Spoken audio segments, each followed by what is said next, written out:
Hello नमस्कार दोस्तों, स्वागत है आपका BHIE 141 चीन के इतिहास के क्रम में।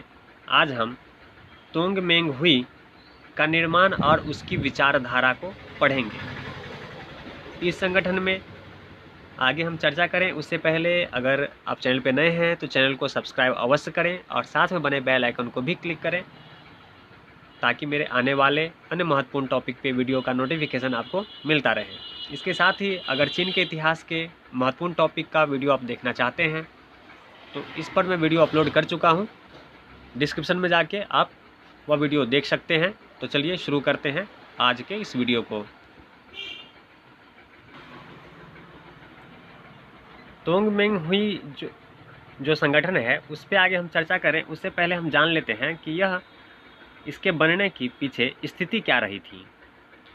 जब हम इससे पूर्व नज़र डालते हैं 1895 के विद्रोह के ऊपर तो हम देखते हैं कि वह विद्रोह असफल हो चुकी थी। इसके असफल हो जाने के बाद यान यात्सेन उनकी मुलाकात है।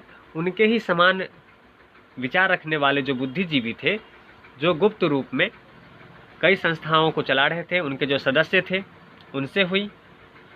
और इन सभी ये जो सभी जितने भी लोग थे वे किसी न किसी रूप में जो पूर्व से चले आ रहे जो असंतोष था चीन के शासन व्यवस्था के खिलाफ और उसके खिलाफ जो ये संगठन के रूप में कार्य कर रहे थे, ये उनके सदस्य थे।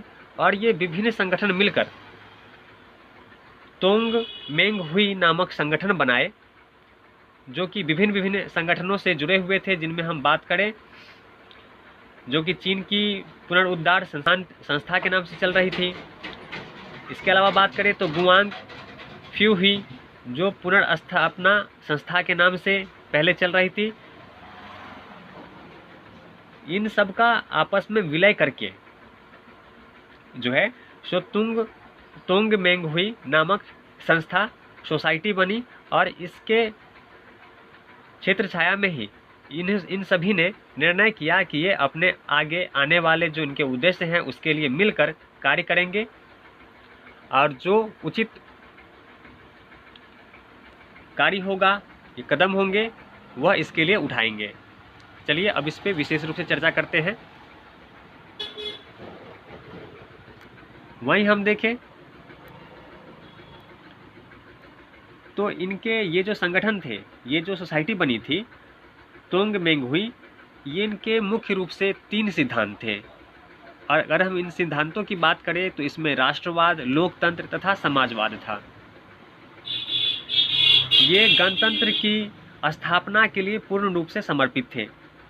अगर हम इनकी राष्ट्रवाद की जो शासन व्यवस्था थी उसको पूर्ण रूप से उखाड़ फेंकना चाह रही थी, वो भी इनसे बिना किसी प्रकार के समझौता किए बगैर। वहीं देखें तो ये लोकतंत्र को स्थापित करना चाहते थे। अगर हम लोकतंत्र की बात करें तो ये गणतंत्रीय संविधान जहां सभी नागरिकों के लिए समान अधिकार सहित सरकार की स्थापना करना इनका उद्देश्य था। वहीं हम देखें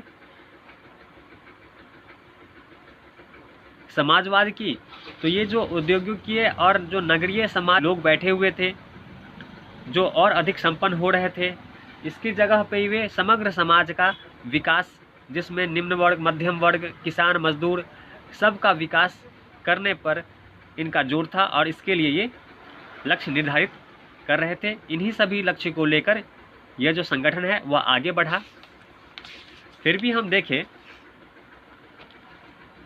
तो इनके जो उद्घोषित लक्ष्य थे, इन्होंने जो अपना लक्ष्य स्थापित किया था, बनाया था, जिसके अनुसार इन्हें कार्य करना था, इन लक्ष्यों में कुछ कमजोरी भी नजर आई।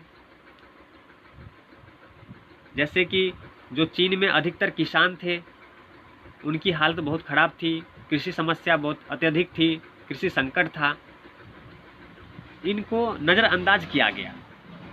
बावजूद इन सभी कमियों के इन्हें इस संगठन को व्यापक समर्थन प्राप्त हुआ। सन यात्सेन के राजनीतिक लक्ष्य और उसके प्रति जो समर्पण की भावना की ओर जो है छात्र काफ़ी आकर्षित हुए। इसका छात्रों का उन्हें बहुत समर्थन मिला। तोंगमेंग हुई के अंदर भी धीरे धीरे हम देखें तो कई प्रकार के विचारों का उद्भव होने लगा, जो इस संगठन के लिए काफ़ी घातक सिद्ध हुआ।